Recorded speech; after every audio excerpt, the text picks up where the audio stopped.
είπα και προηγουμένως, ο Άγιος Σημεωνός ο Λόγος μας λέει ότι η χάρις του Θεού, η άκτιστη χάρις του Θεού, η οποία ενεργεί δια των μυστηρίων, σκιάζει τα πάντα μέσα στο ναό. Δεν είναι λοιπόν ο ναός χώρος όπου είναι δυνατόν να υπάρξουν ακριβώς τέτοια προβλήματα.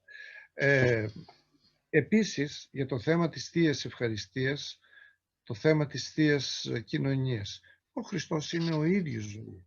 Είναι φορέας μικροβίων, είναι αστεία πράγματα αυτά. Αν κάποιος, θα πρέπει να το ξέρει αυτό, αν κάποιος δεν πιστεύει σε αυτές τις δύο βασικές αρχές, ότι είναι ο Υιός και Λόγος του Θεού, ο οποίος παρέχεται στον κόσμο δια του Αγίου Ποτηρίου εις άφεση αμαρτιών και η ζωή αιώνιων, δεν μπορεί να είναι χριστιανός.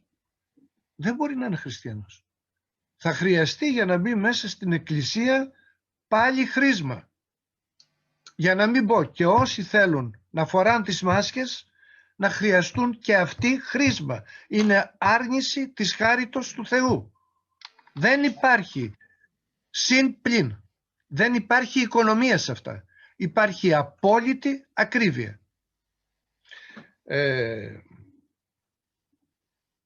Εγώ εκείνο το οποίο πιστεύω και εκείνο το οποίο με τρομάζει ιδιαίτερα είναι το εξής, Τσέχατση.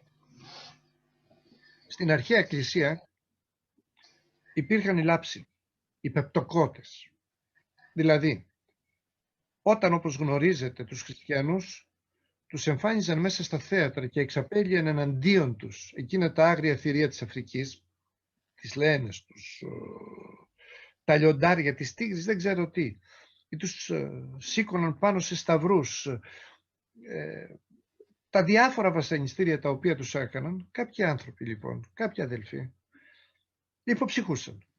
Και νομίζω με την φτωχή λογική ανθρώπινη, λες, ξέρει ο Θεός σε κάθε περίπτωση. Σε αυτούς τους ανθρώπους, οι οποίοι υποψυχούσαν, όταν επήλθε η ειρήνη στην Εκκλησία, η Εκκλησία τους επέτρεψε να κοινωνήσουν μία φορά προς το τέλος της ζωής τους. Ήταν η λάψη αυτή. Εμείς τι πρόβλημα έχουμε άραγε, και το λέω στους αδελφούς χριστιανούς που μας ακούν. Έχουμε απέναντί μας λιοντάρια, έχουμε σταυρούς, έχουμε τι, έχουμε κρεμάλες, τι έχουμε. Άρα όταν θα παραστούμε μπροστά στο βήμα του Χριστού, δεν θα μας κρίνει ο Χριστός. Θα μας κρίνουν οι λάψοι. Θα μας κρίνουν οι πεπτοκότες, γιατί είμαστε πολύ χαμηλότερα από αυτούς. Άρα, να το ξεκαθαρίσουμε. Η μασκοφορία στους ναούς αποτελεί αίρεση.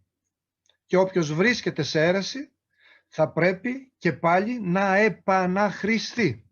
Αυτή είναι η τάξη της Εκκλησίας. Θα πρέπει κάποτε να συνειδητοποιήσουμε ότι είμαστε χριστιανοί και οπωσδήποτε αυτά τα οποία επιτάσσονται από το κράτος θα πρέπει να περνάνε μέσα από την κρυσάρα της πίστεώς μας, πειθαρχήν δι, Θεό μάλλον ή ανθρώπης. Αυτός είναι ο προγραμματισμός μας ως χριστιανών. Αυτός είναι ο στόχος μας. Αυτό είναι το νόημα της υπάρξεώς μας. Πρώτα στο Θεό και μετά στους ανθρώπους.